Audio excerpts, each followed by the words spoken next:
Em algum hospital, agora mesmo, uma pessoa está recebendo uma bolsa de sangue que não é dela. Você mesmo talvez já tenha feito uma transfusão de sangue. E, se o tipo estiver errado, em vez de te ajudar, esse sangue pode acabar virando veneno nas suas veias. Mas por que seu corpo trata o sangue de outro ser humano, da mesma espécie, do mesmo planeta, como um inimigo que precisa ser destruído? A resposta começa muito antes de você nascer, e ela é muito mais legal do que qualquer aula de biologia que você já assistiu.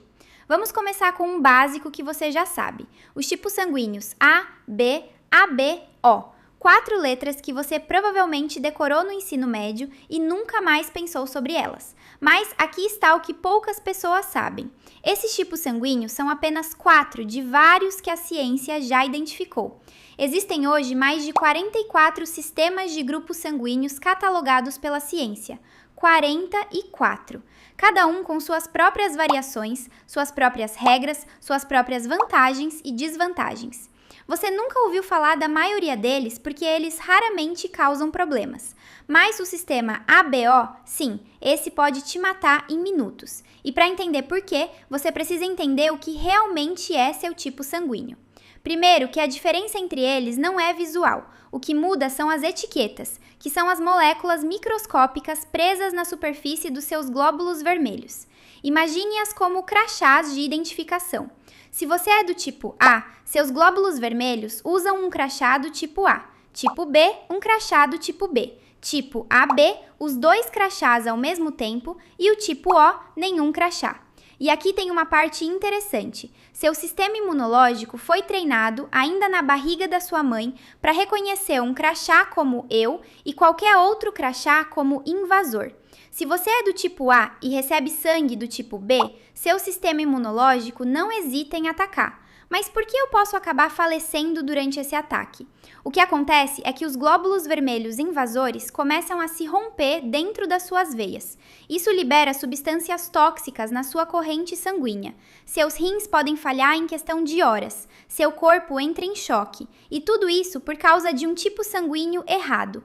Mas isso é só a mecânica. A pergunta de verdade ainda não foi respondida. Por que esse sistema existe? Quem foi o primeiro a descobrir isso?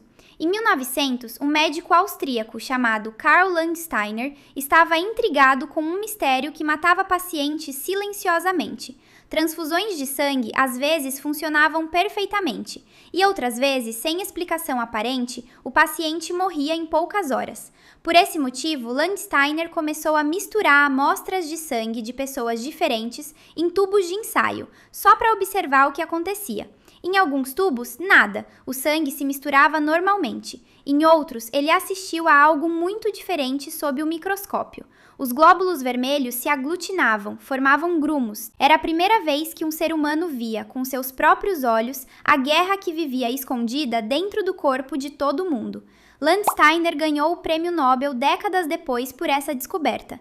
Mas mesmo ele não sabia, em 1900, o motivo evolutivo de tudo aquilo. Essa resposta só viria quase um século depois. Mas por que seu corpo desenvolveria um sistema capaz de matar você por um erro de transfusão, algo que nem existia há 100 anos antes da medicina moderna? A resposta é que esse sistema nunca foi feito para lidar com transfusões. A transfusão de sangue é recente, muito recente. A primeira transfusão bem-sucedida documentada na história aconteceu em 1818, mas os tipos sanguíneos existem em primatas há milhões de anos. Então o sistema não foi construído para esse procedimento, ele foi construído para outra coisa. Em 1990, pesquisadores começaram a notar algo estranho. Os mesmos antígenos que definem seu tipo sanguíneo, esses mesmos crachás, também aparecem na superfície de certos parasitas, bactérias e vírus. Para seu corpo, receber um sangue diferente do seu é uma ameaça como qualquer outra. Seu corpo não inventou um sistema de identificação só para o sangue. Ele reaproveitou um sistema de defesa que já existia para reconhecer invasores microscópicos.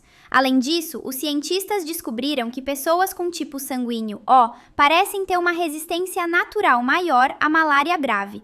Pessoas do tipo A parecem ser mais vulneráveis a certas formas de cólera. Pessoas com tipo B aparentam ter alguma proteção contra certas infecções intestinais. E isso não é por acaso. É um escudo biológico que nossa espécie tem há centenas de milhares de anos. E tem um detalhe geográfico que torna isso ainda mais concreto. O tipo O é dramaticamente mais comum em populações que historicamente viveram em regiões com altos índices de malária, como parte da América do Sul e da África. Já o tipo B aparece com mais frequência em populações da Ásia Central, regiões historicamente afetadas por outros tipos de epidemias. Isso não é coincidência geográfica, é a marca registrada de milhares de gerações de gente que sobreviveu, ou não, dependendo de qual crachá seus glóbulos vermelhos carregavam. Em outras palavras, o mapa dos tipos sanguíneos no mundo hoje é literalmente um mapa de quais pragas mataram quais pessoas, em quais lugares, ao longo de toda a história humana. Você está andando por aí com uma herança genética que é, na prática, uma lista de sobreviventes. E aqui é onde fica realmente perturbador. Se um único tipo sanguíneo fosse superior aos outros, se o tipo O protegesse contra tudo, por exemplo, a evolução teria eliminado os outros tipos há muito tempo. Todo mundo seria tipo O hoje, mas isso não aconteceu. Por quê? Porque cada tipo sanguíneo é bom contra algumas doenças e vulnerável a outras. Tipo O resiste melhor à malária, mas é mais vulnerável a certas infecções bacterianas graves. Tipo A tem certas vantagens, mas fica exposto em outras frentes. Nenhum tipo é perfeito em tudo, e nós somos a prova disso. A variedade de tipos sanguíneos na espécie humana não é um erro evolutivo. Sua espécie está apostando em múltiplas frentes ao mesmo tempo, porque nenhuma aposta única sobrevive a todos os inimigos microscópicos que já tentaram nos exterminar. Você não tem um tipo sanguíneo por acaso. Você tem o tipo que seus ancestrais precisaram ter para sobreviver no lugar específico onde viveram, contra os parasitas específicos que os atacaram.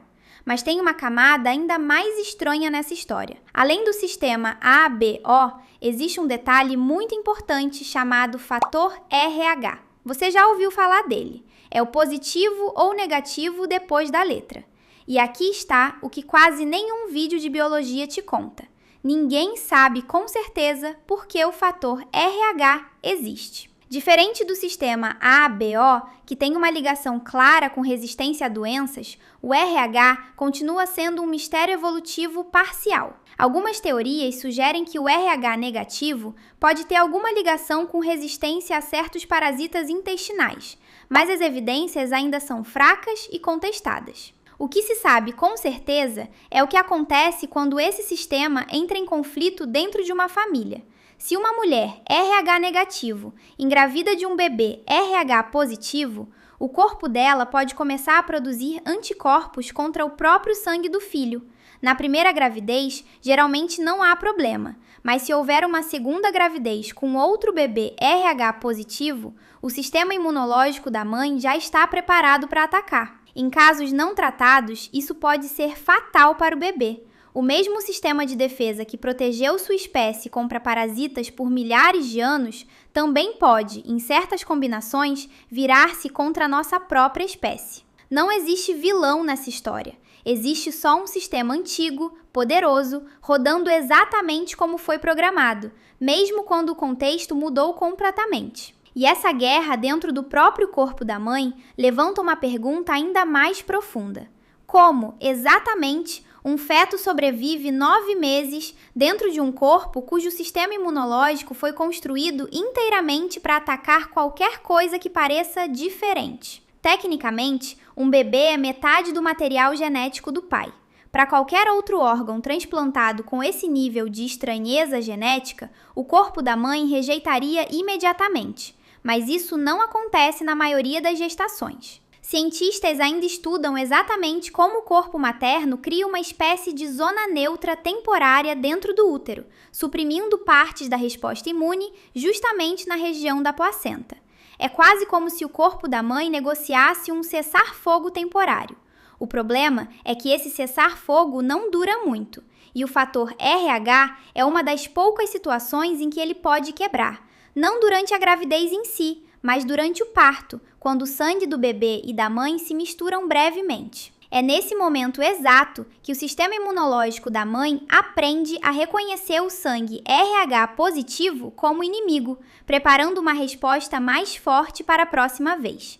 Seu próprio nascimento, no fim das contas, pode ser o gatilho que ensina o corpo da sua mãe a futuramente enxergar um possível irmão ou irmã como ameaça. E esse comportamento interno não fica só no RH. Existe um tipo sanguíneo tão raro que menos de 50 pessoas no mundo são conhecidas por tê-lo. Chama-se RH null. Pessoas com esse tipo não têm absolutamente nenhum antígeno RH nos seus glóbulos vermelhos. Cientistas também costumam chamar esse sangue de sangue dourado, porque ele pode ser doado para praticamente qualquer pessoa com tipo RH raro em qualquer parte do mundo. Mas como nem tudo são flores, pessoas com tipo RH raro só podem receber sangue de outras pessoas com RH raro. E no momento desse vídeo de 8 bilhões de pessoas no planeta, existem apenas 50 doadores conhecidos. Se você tem RH null e precisa de uma transfusão de emergência, a logística para salvar sua vida pode envolver encontrar uma das poucas pessoas com esse tipo em qualquer lugar do mundo e transportar o sangue até você a tempo. Então, se você tem esse tipo sanguíneo, torça para nunca precisar de uma transfusão urgente. E talvez a parte mais difícil de aceitar nessa história não seja biológica. Esse sistema, criado para te proteger, não tem capacidade de avaliar em que contexto estamos agora. Ele não sabe que estamos no século XXI, ou que já existem hospitais, bancos de sangue e exames de compatibilidade. E é exatamente por isso que a medicina moderna precisou aprender a trabalhar dentro dessas regras em vez de tentar reescrevê-las. Agora você sabe por que aquela pessoa do começo do vídeo não pode receber qualquer tipo de sangue. Poderia ser a última coisa que ela faria na vida. Da próxima vez que alguém perguntar seu tipo sanguíneo, você não vai pensar em uma letra, vai pensar em um escudo protetor de milhares de anos que ainda funciona dentro de você. Não se esqueça de curtir nosso vídeo, se inscrever e comentar. Até a próxima. Tchau, tchau!